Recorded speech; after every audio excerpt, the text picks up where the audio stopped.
waseNazaretha enkosi muyithwele phakama Jesu phakama ngegama lenkosi yethu Yesu Kristu waseNazaretha. Thank you, Lord. Oh, hallelujah. Thank you, Jesus. Nkosi yami izulu lakho lona lene nkosi yami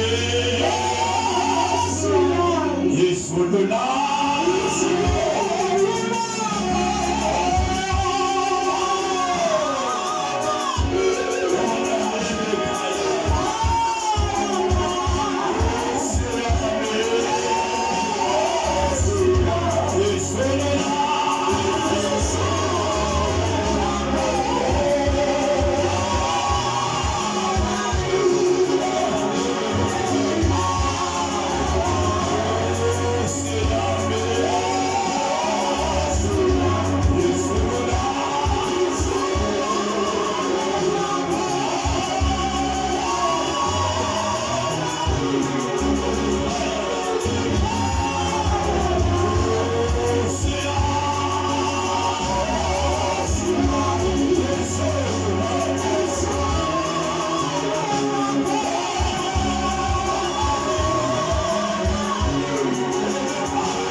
omama sibabulise obhuti nosisi ngelihle igama lenkosi yethu Yesu Kristu. Amen.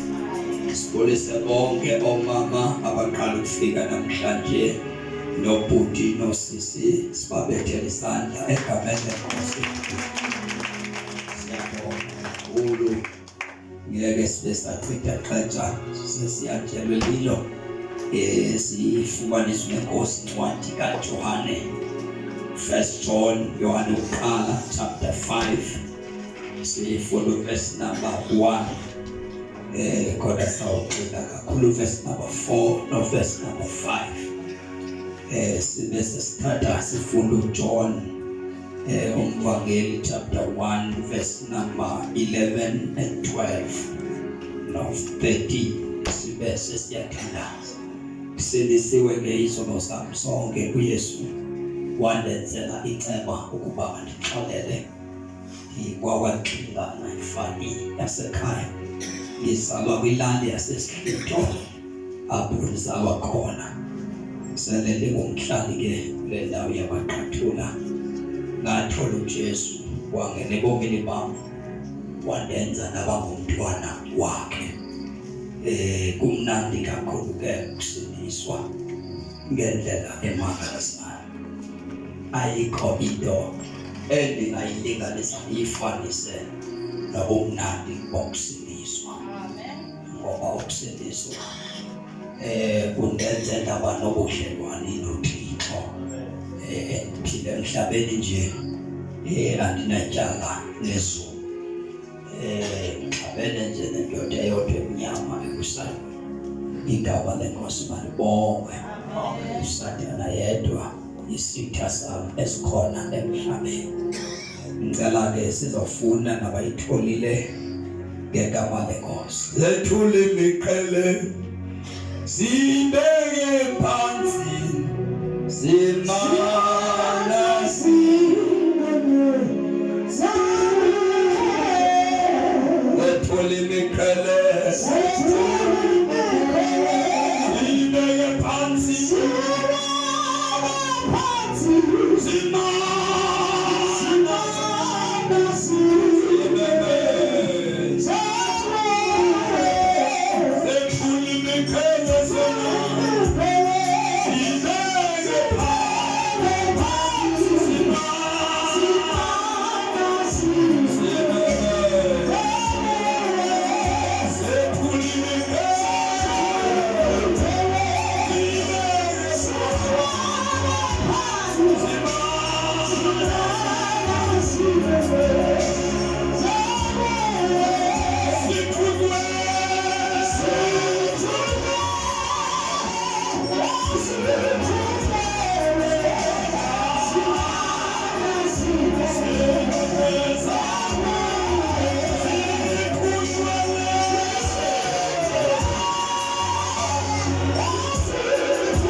ake sifunde thana kwesixhosa sakho usondele ngapha ake sithi izandla zethu egameni lenkosi yethu Yesu.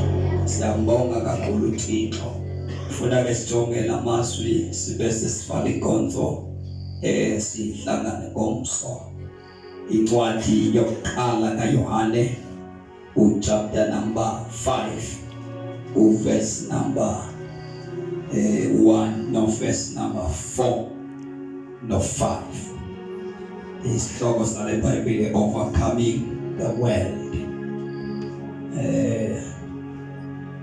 Ukwehlula ihlabathi. Khawufunde ke isixhosa. Bonke abakholwayo ukuba uYesu unguye uKristu bazelwe nguThixo. Ithi bonke abakholwayo ukuba uYesu unguye uKristu, abo bantu bazelwe nguThixo.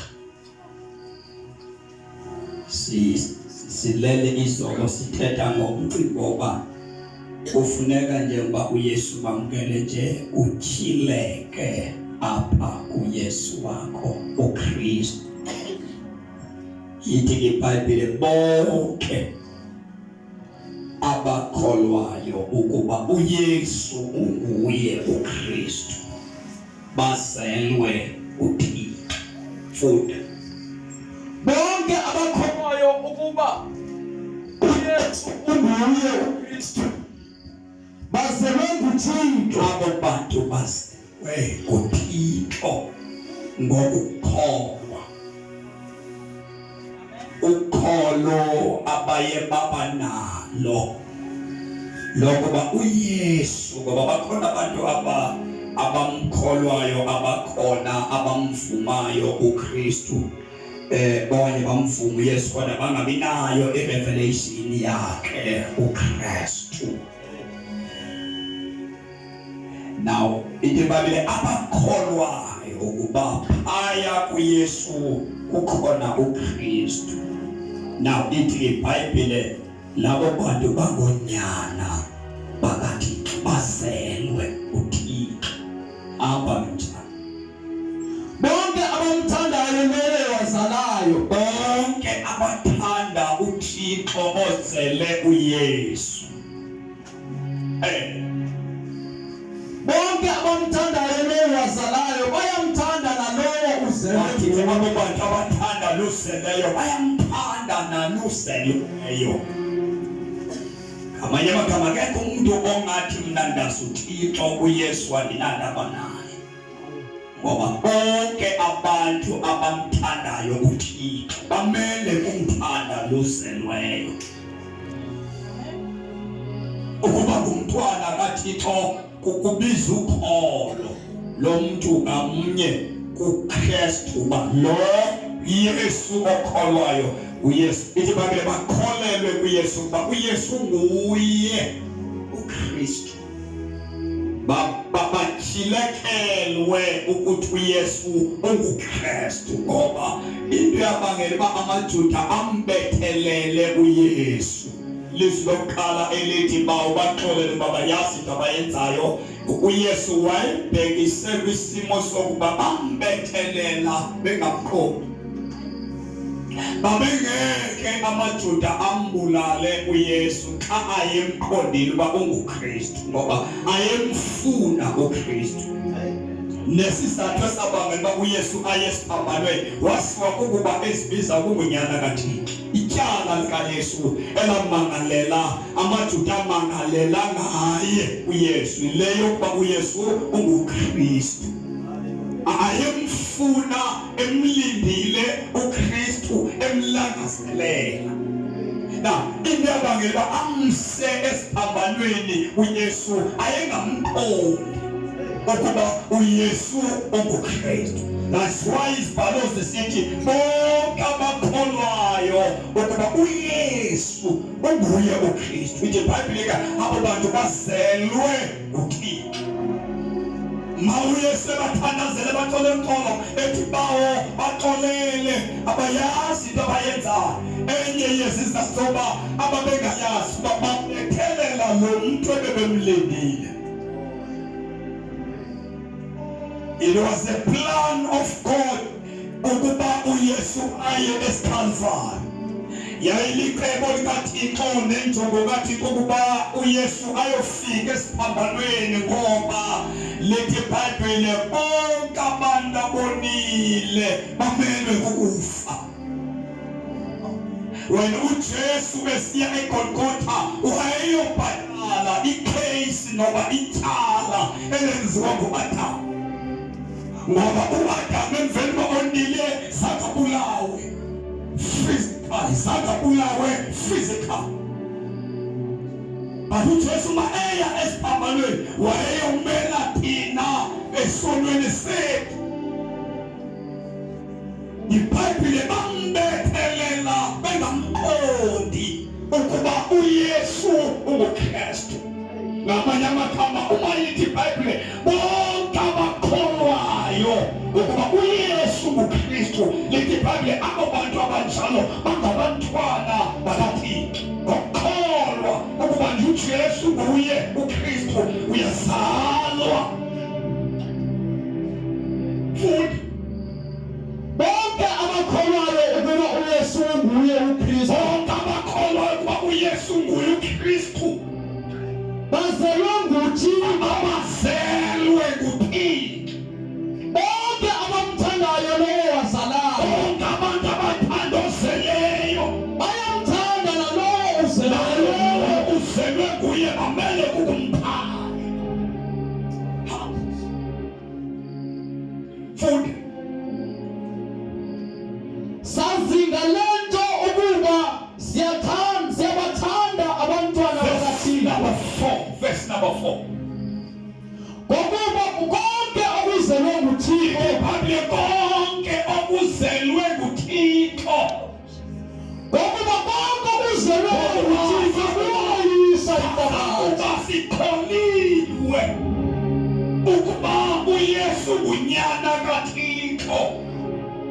Nasi izinto ezinikwa abantwana bakaThixo. Bantwana bakaThixo banezinto abazinikwayo kokwabo. Enye yezinto ezinikwa thina yileyo yokuba siyaloyisa ihlabathi. Le nto koyisa ihlabathi ayonto siyenza ngoba siyayinikwa. Akuba umuntu ezelwe uThixo, uThixo akayizala umuntu, uzalintwe nguye uThixo. Uzalintwe namandla njengaye uThixo. That's why iBhayibhile lisithi bonke abazelwe nguThixo, ithi iBhayibhile bayaloyisa ihlabathi. Futhi ngokuba bonke abazelweyo nguThixo, bonke noma ngowesifazane noma ngoyindoda noma ngumntwana noma ngumuntu omdala, ukuba kwenzekile waba nethamsanqa nokukholwa ukuba uYesu nguye uKristu, lithi iBhayibhile automatically uzelwe nguThixo. Bonke abazelwe nguThixo, lithi iBhayibhile bayaloyisa ihlabathi. Ihlabathi abazelwe nguThixo. Futhi chapter 1 sawuyela kule verse sivale iBhayibhile. Sivale emvelo. Chapter 1 John chapter 1. Bonke ngehluleki ubaba wethu ewe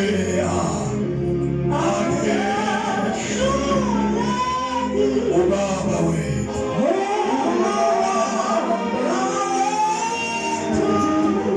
lithi bonke abazelwe nguThixo bayaloyisa ihlabathi.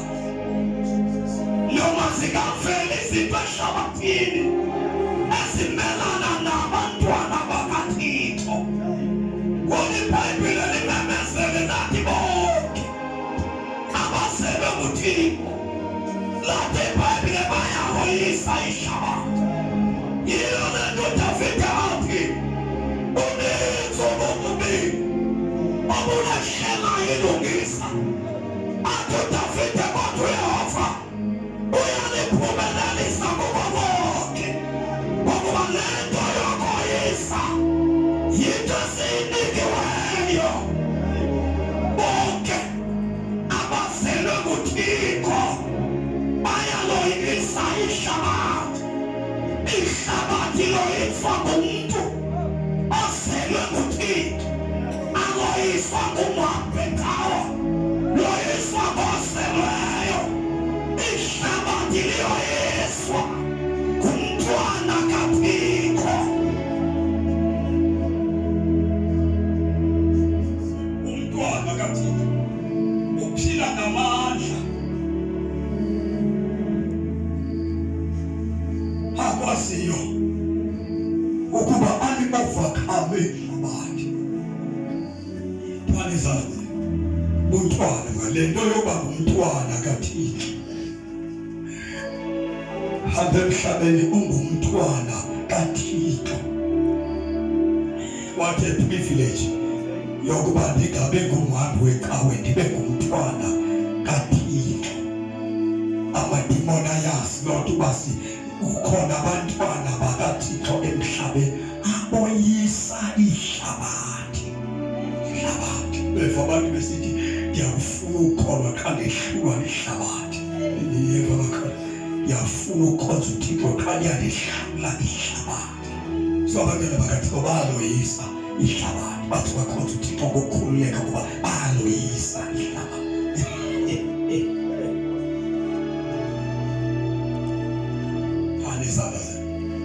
Udala ngizula ngifuna lokuthi esula khona abantu abafuna ukusindiswa kodwa behlulwa ihlabathi. Khona abantu abangakwazi ukukhonza kakuhle uThixo bahlulwa ihlabathi. Kodwa lithi iBhayibheli thina bakholwayo ukuba uYesu unguye uKristu. iBhayibheli lithi siyaloyisa ihlabathi. Mntwana kaThixo unamandla okwehlula ihlabathi. Nazibala into esehlabathini. Ungabala abaphakathi, ungabala amadimoni, ungabala usapha, ungabala isiyobisi, ungabala amakhazana, ungabala amadroda, ungabala yonke into ekhona kweli hlabathi ebamba abantu bangafika khona kaThixo. iBhayibheli lithi thina bakholwayo ukuba uYesu uKristu siyalohlula ihlabathi. Jesus. Siyalihlula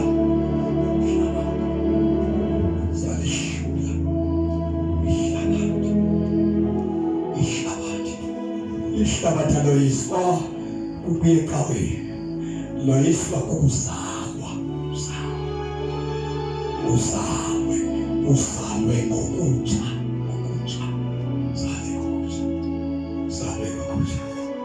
Uzalwe ngokutsha. Funda le standards. Ekuqalekeni ube ekho ulizwe. Verse number 11, verse number 12. Brother, Dadu Fulani, okanye ngofulani funda le yakho iBhayibheli sizothandaza. Thank you. Weza kwabo wabo aze abawabo akabamkela, kodwa bonke abamamkelayo bezinikele kuye ngokupheleleyo wabanika igunya lokuba ngabantwana bakaThixo.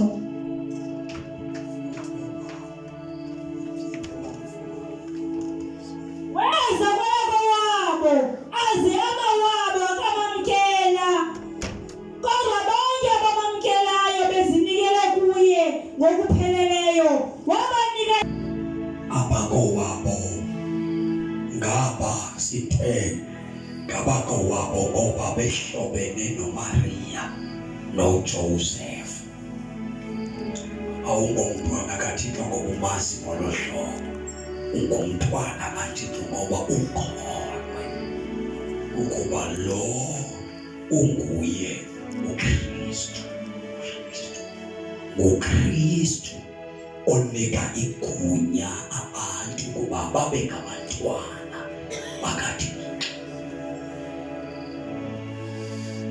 Idiweza ke kwabakhe abakhe bamfuma njengoba abantu bemphika uYesu kuba uKristu Yesu.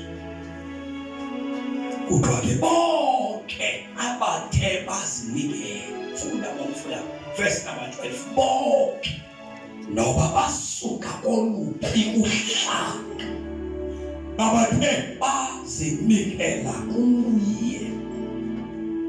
Bakhona abantu abakhonza uYesu kodwa bengazinikelanga kuye. Bamkhonza bamvuma uYesu kodwa bazinikelanga kuYesu. Ibaluleke aba bemkhonza bezinikele kuye, idlule ithi ngokupheleleyo wabanika igunya.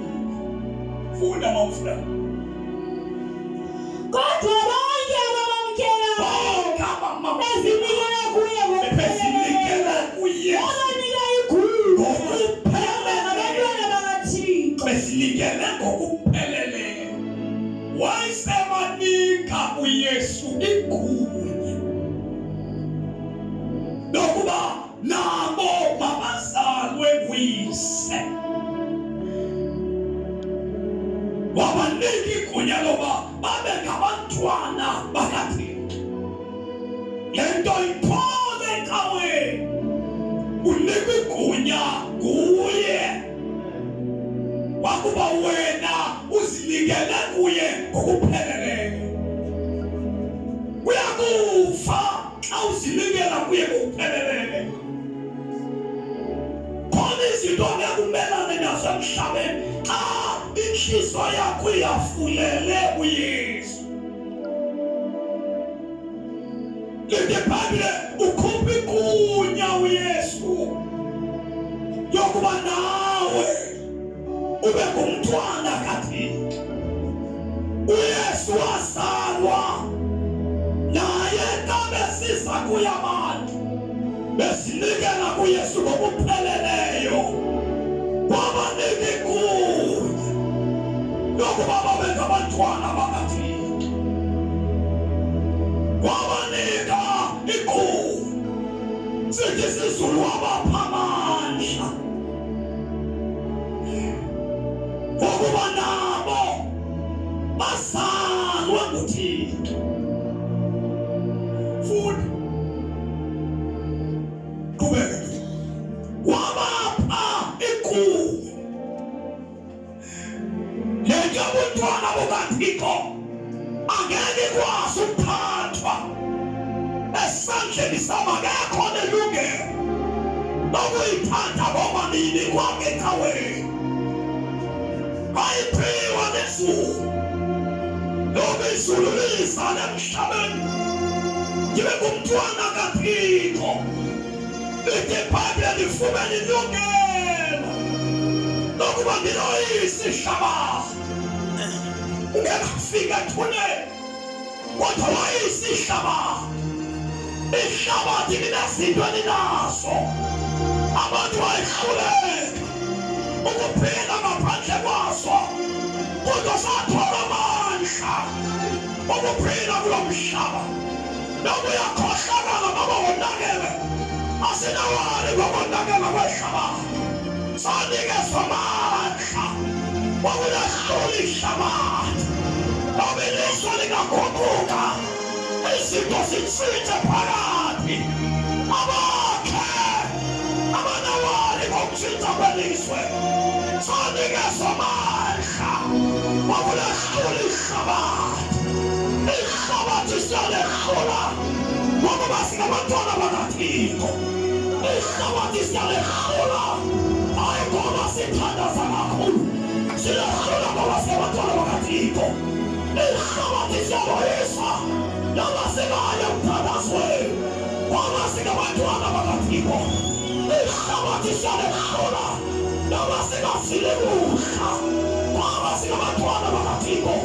Sinikeze igunya nabahlula ihlabathi nalala umhlaba wami noma singaguquki izitho alilisa lesitshe asingawawe thina ukhona amandla asiwanikeziweyo wabahlula ihlabathi siyalehlula ngoba singabantwana bakaThixo noma kungavela ntoni ihlabathi siyalehlula ngoba uKristu walehlula ayikho into angasishintsha nathi namandla nathi aphila.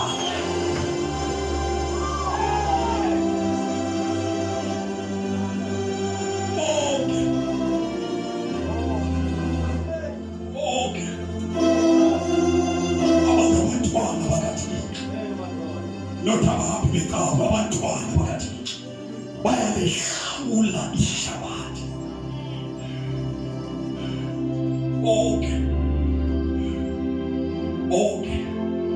Awungomntwana kaThixo ngoba sewuhamba inkozo ahala umntwana kaThixo ngoba uzinikele.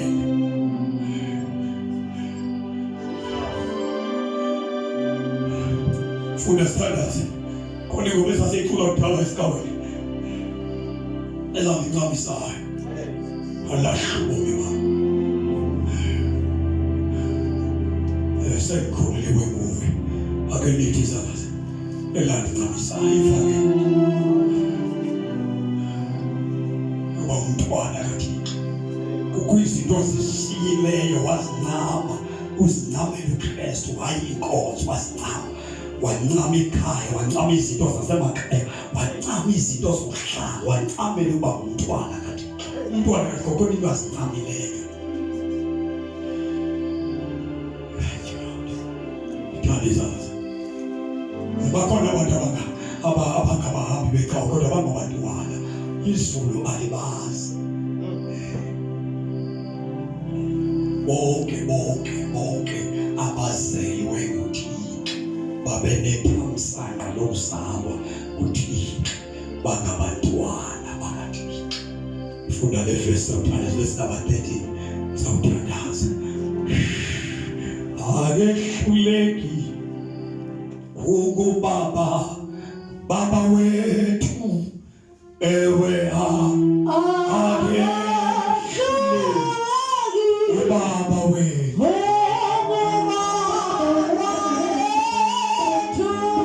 siphiwe lento yokwehlula ihlabathi siphiwe lento yoba soyise ihlabathi siphiwe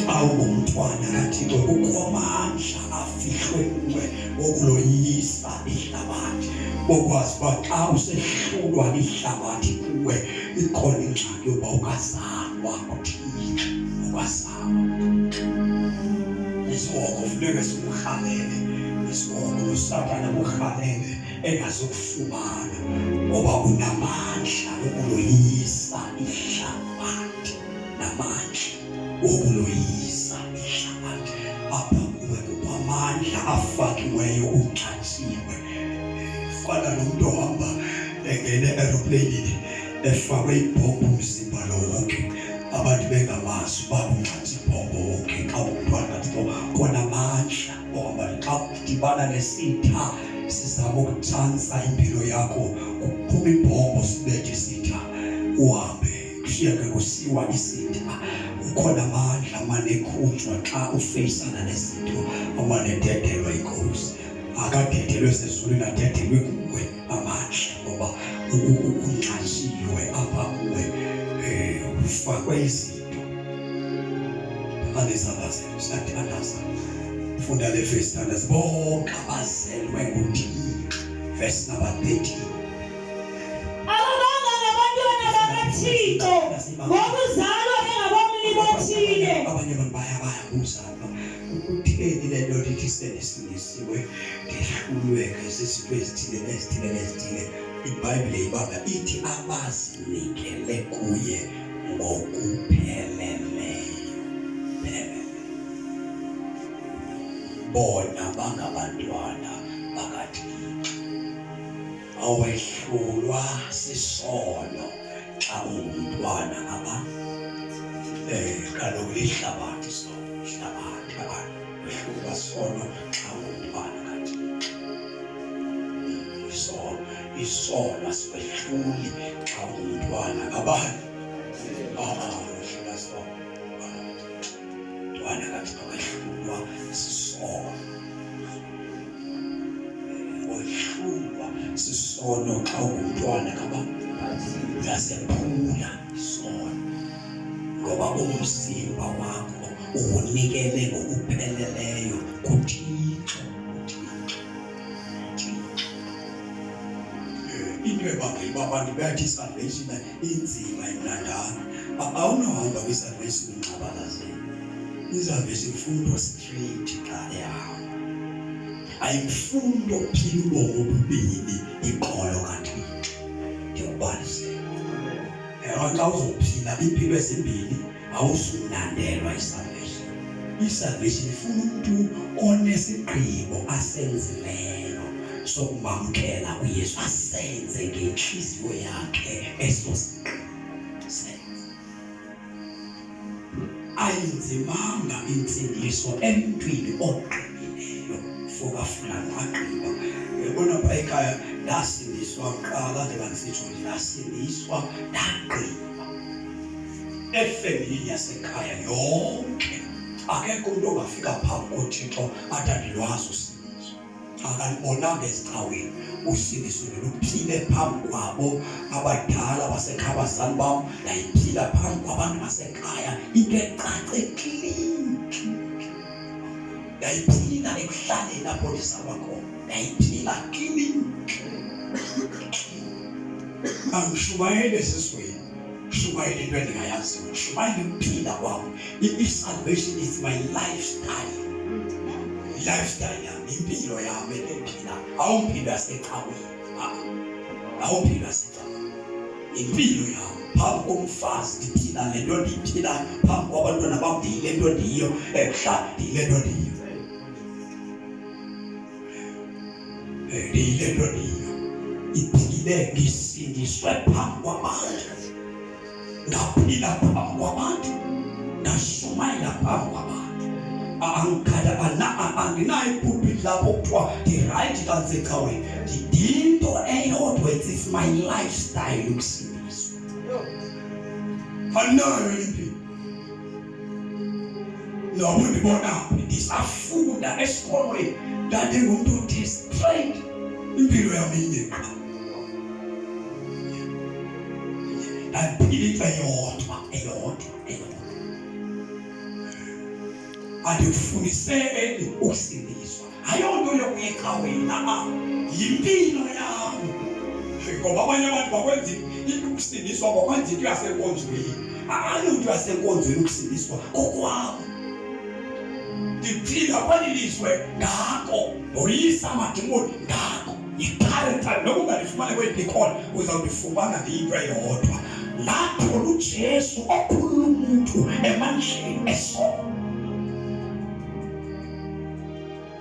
Ngoba xa uzelwe wasaleka,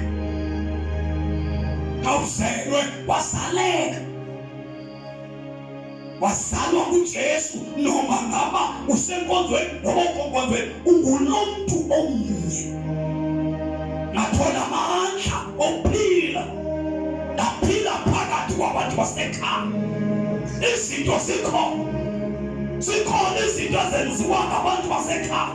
Ndaphuma ngelekeqe ngemandodwa, ndalandela into endiyifumeneyo, yatshintsha ubomi bam.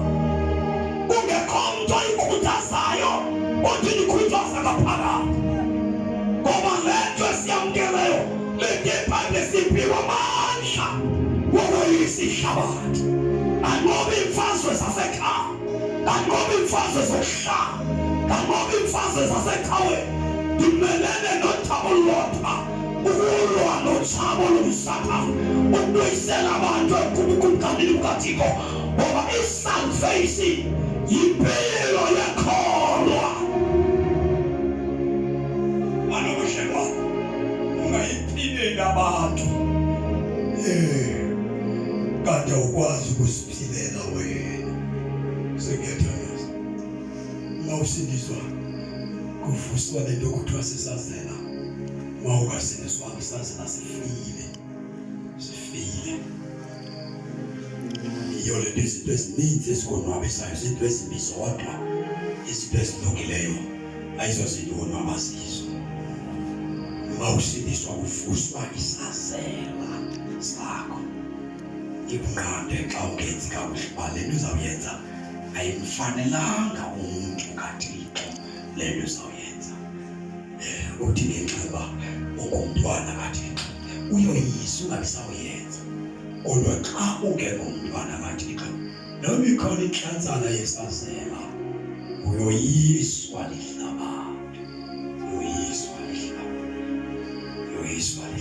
Cela ukuthandaza funda le verse yodwa sithandaza nokhona ngegama lenkosi. Abanga abantwana bakaThixo ngokuzalwa njengokomlibo othile okanye ngokuzalwa ngendlela. Abantwana bakaThixo ebonibongena ezikhonzweni ezininzi abantu bangabantwana babantu, abangobantwana bakaThixo, abantwana babantu abefundisa abantu uthi bakanabantwana. Naxa bebulela sibulela uqobo lukaThixo ngoba akekafiki ikolo kwaThixo. Ngeke umbulelo Thixo ungekafiki bulela uqobo lukaThixo. Amabandla abefundisa abantwana yebo mina ndiyavuya le manasi ngizokela xesha befundisa bayengena abantwana abangoko banabantwana. Yimini nqando umfana lapha edulo ndiyanqanda lena ndiyifunde ndiyakuthi amaxhego azami ndingabantu umntana lo xhego azami umntana kwelixhoza ndiyifunde lento ayombeko le yokuthi ungaka uthi mntana mntathu lena guquka unyaka welixhego zakho okuyadelela wenza abantu abadala abantwana bakho ndawuhlomza ithanda zaba ivangeli inesimilo inantoni ivangeli? Yes, nesimilo ivangeli nesimilo. IBhayibheli ayibafundisa ithi kwabadala kuwe uthi tata, ithi kwabalingana nawe uthi brothers. Ithanda zaba fokathiwo ithi kwabadala funeka uthi tata, kwabalingana nawe uthi brothers. Awuyidimandi inhlonipho yazise noba lamadala bathi tata kuwe, kodwa uhlala uzazi uba umakhulu wakho makhulu wakho awunothi uthi mntanam kuthiwa wena kuthiwe yena athi tata, wena ungathi mntanam uthi makhulu wena. Xa sawusithi mntanam awunambeko inhlonipho uyisa komnye ayizise mayisansi. Yayi so impumelelo yesalvation yokukhonza uThixo uba ungazithathi izimbo ezimsalamu ziqo ube ngumntwana kaThixo. Madodana vele noba sekuthiwe awubizwanga ngoba ungumfundisi nompostoli nobizwe ntoni uvuyelele ubuntwana bathi mayinqabele into yokuba ube mkhulu nje umandelwe ubuntwana. Madodana ungazithatha zonke izinto kodwa ungavumi ukulahlekelwa ubuntwana bukaThixo ngoba ubuntwana bukaThixo obuzakufaka ezulwini, ubuntwana bukaThixo obukwenza wesakhe ngamanje kuwo. Uma ngaba unesipho esiqaqambile sokushumayela ungahambi naso, uhambe nobuntwana. Ngoba ngabe ubeka isandla baphile sebefile, ungahambi nokuphiliswa kwabantu befile bavuke, uhambe nobuntwana bukaThixo. ngoba ubuntwana bukaThixo manje obundenzela into ndiyo ubuntwana bukaThixo obenza uhlonipheke emathubeni. Yeke yonke into yokubethela isandla kuhlonitshwe ngabantu uhambe nobuntwana bukaThixo. Ungavumi ukulahlekelwa ngobuntwana bukaThixo. Ngoba lithi phela bonke abangabantwana bakaThixo bayaloyisa ihlabathi. Lento yobuntwana yakunetha. Apha emhlabeni udelela. Nyathela amadimoni ungena nxa. Uphile phambi kwabantu. Abantu babone ukuhambisa kwakhe uphila emhlabeni. Jabulinda ungenda ugade utoba khona into afuka nawe uyenze. Uthi umzimba lo wami uyitempile okuhlala umoya kaThixo. Mntwana kaThixo. Madimoni atsho yonke into athanda ukuyitsho uvume ngenyawo. Ngoba khona amandla afakwe kuwe. Khona amandla afakwe kuwe. Khona amandla afakwe kuwe xa ungumntwana kaThixo. Nyathela indawo abantu abathi ngeke sinyathele kusinyathele. Uhlula kwindawo ebekuthiwa ngeke udlule kusuhlula. Bathingela abantu ngeke uphendume. Bantako abantu bantakhona amandla asasalwa nawo. Asalwana indoda lowesifazane siselo bukhulukhulu. Amaselo kuthixo baphelelwa. Bye bayohlaziwa. Haleluya. Abantu abazawushumayela ifamelo lemihla nabantu abazokhonza uNkulunkulu ayikho bantu bendawo. Abantwana bakaThixo.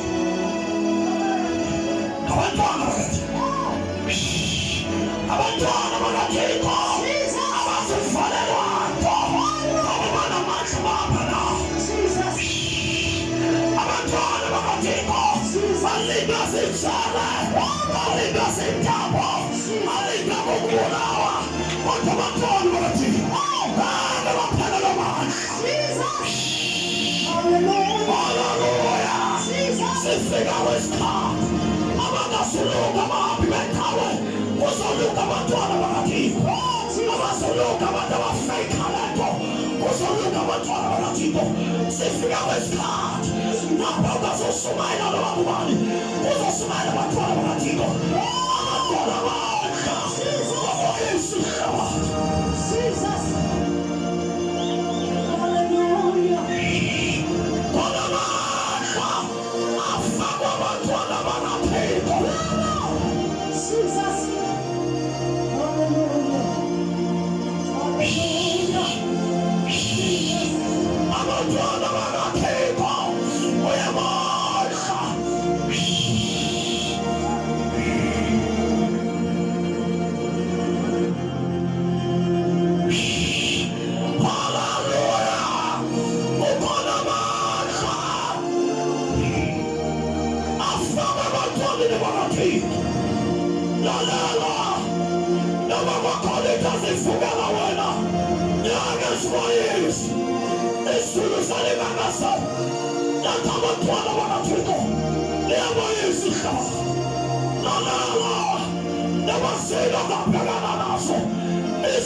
abantwana aletha abasumayo lithi abantwana abangoyiswayo abantwana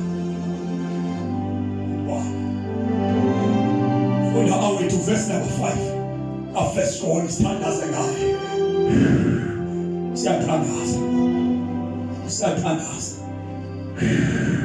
siyathandaza you are everything to me.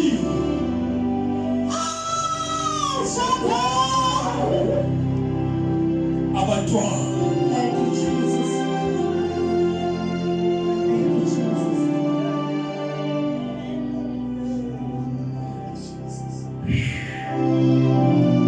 Uyikho konke empilweni yami. Uyikho konke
abazelwe nguNkulunkulu abangazalwanga ngokuthanda kwenu obelethamsanqa emhlabeni Nkosi yami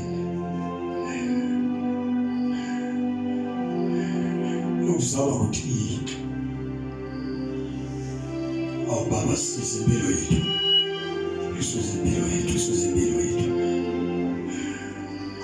amadodana nentombi ezizelwe nguNkulunkulu ayingobani basecaweni ngabantu abakhula benenhlaba yokugcwala kobukumkani bukaThixo ababhilonge ecaweni babhilonge bukumkani bukaThixo umhlaba udinga bobantu bonke abazelwe kuverse number 5 uyivale ibhayibheli yakuyigqina emthanda sithandaze uyikho konke empilweni yami Jehova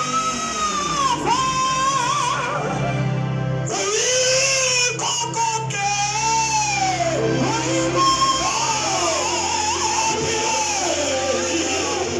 Jehova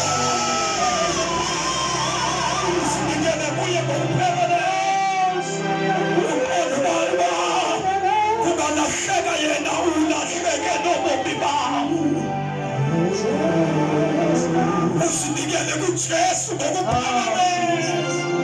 Akamphoqi umuntu uYesu. uYesu akamphoqi umuntu. uYesu akasiyani umuntu.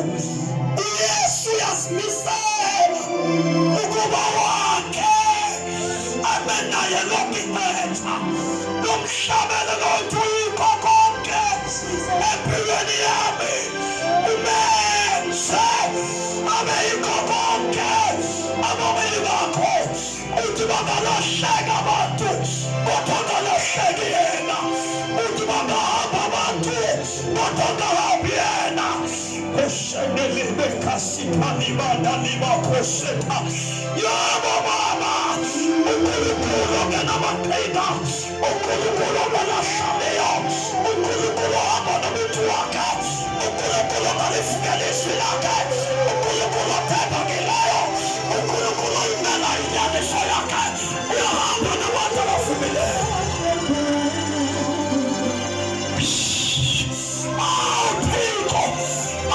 Simagade, Dara Naiju, Yaniso, Liwa Bagate,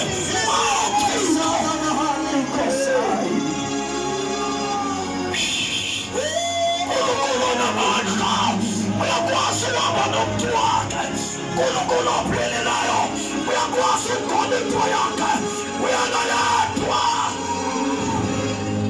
He is faithful. God is faithful. God is faithful. He is faithful. God is faithful. He is faithful.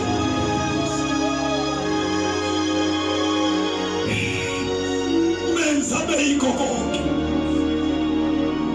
Onke kuselwe kuye. Nalehlule ihlabathi. Singabheda namhlanje kodwa lalenza konke kuselwe kuye.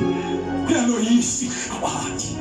Kungaba mnyama namhlanje kodwa konke kuzelwe kuye. Kuyaloyisa ihlabathi. Kulungile ukuba mnyama kodwa nihlale naye. Kulungile ukuba sendlaleni kodwa ninaye. Kulungile ukuswala kodwa nihlale naye. Uyikho konke.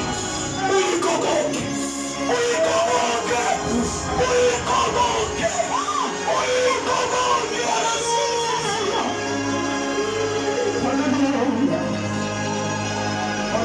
Spaghetti, siyaphalaza sonke spaghetti. Thank you Lord, thank you Lord.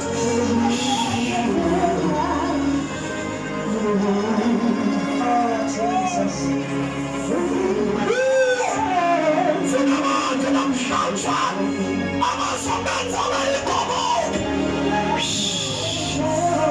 Come 2022. Come 2022.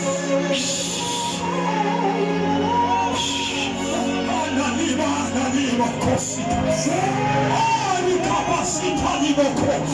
Uriebe kasata. Salama. Naliba kosi. Ulisana saroba. Nantaba kowako. Nantaba ikawonke.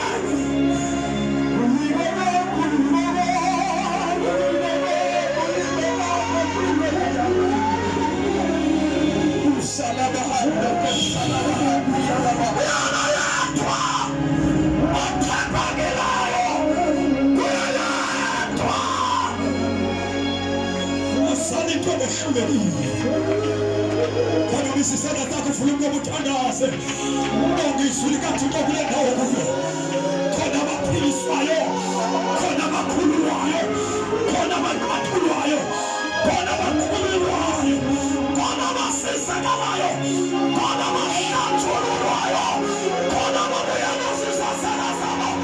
Kana mahato. Amakuluwayo. Right now.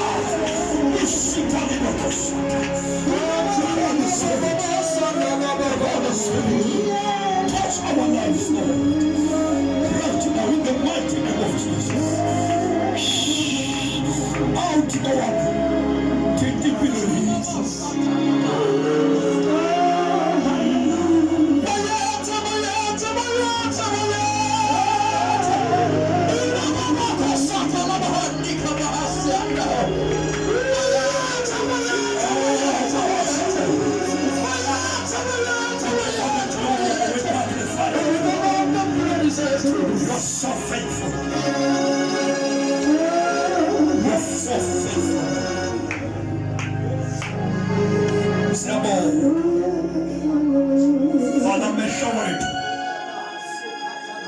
koThixo Oh, Lord Jesus.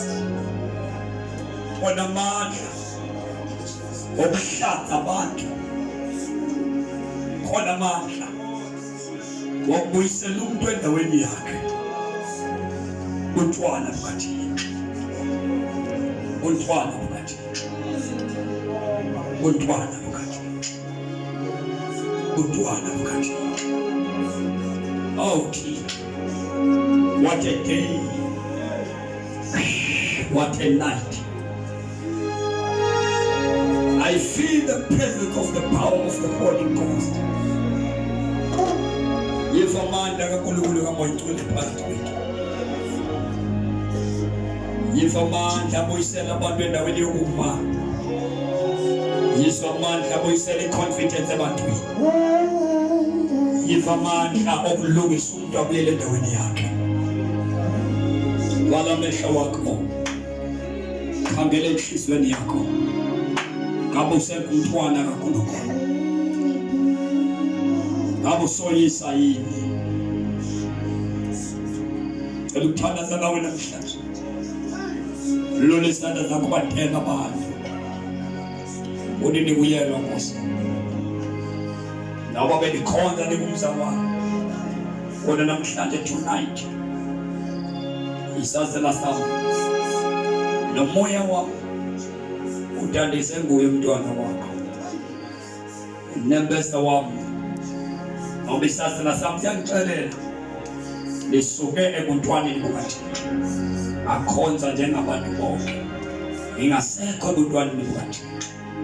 Eluthandaza nawe namhlanje. Odini kuyelo ihlanze emoyeni wami. Mabala onke angcolisa umoya wami. Hlanze namhlanje kuwo. Senzele ifavor. Wena ulisanda zakho zosibili. Ngoba umoya wakho nesazela sakho sikuxelela uba ukhona kufaile khona. Ngicela ukuthandaza nawe Nkosi yami. Zalule izandla zakho zosibili phezulu. Uvala amehlo akho. Ndifuna uba umntwana kaThixo omile ebuntwaneni bukaThixo. Wavala amehlo wakho, welule izandla zakho phezulu. Buyisela Nkosi impilo yami ebuntwaneni bukaThixo. Ngoba soyisa ngoba singabantwana bakaThixo. Asoyisi ngoba sikholwa kangakanani. Siyamba kangakanani.